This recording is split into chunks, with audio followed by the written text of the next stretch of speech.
There are some issues in family law that are more straightforward and others which are not. And if you don't spend a lot of time around the practice of family law, you might not realize where those areas are.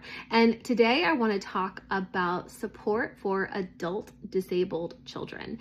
Now, I am speaking from the perspective of a family law attorney who is licensed to practice in the Commonwealth of Virginia. So I'm not saying that what I am saying is Virginia's law is going to be true in every state, but just to kind of give you a frame of reference and give you an idea of what questions you should be asking if you are in another state, you have an adult disabled child, and you're sitting in front of an attorney trying to figure out how that's going to work in your case. So in Virginia, child support continues, whether we're talking about a disabled or not a disabled child, up until the child turns 19 or graduates high school, whichever one happens first.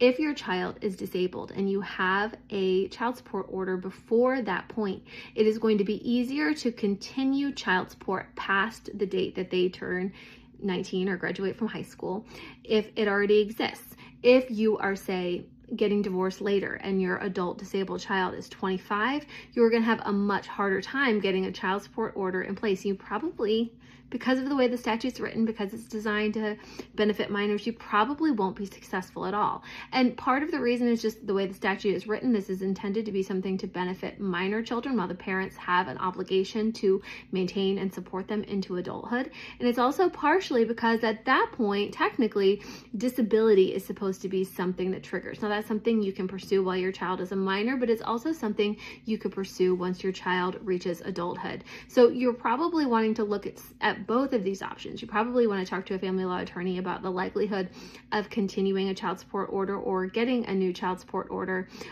when your child is a legal adult. But you also want to talk to a disability attorney about your options to get disability or even a caregiver stipend if you're the one who is caring for them and they're unable to live alone or work a job or things like that.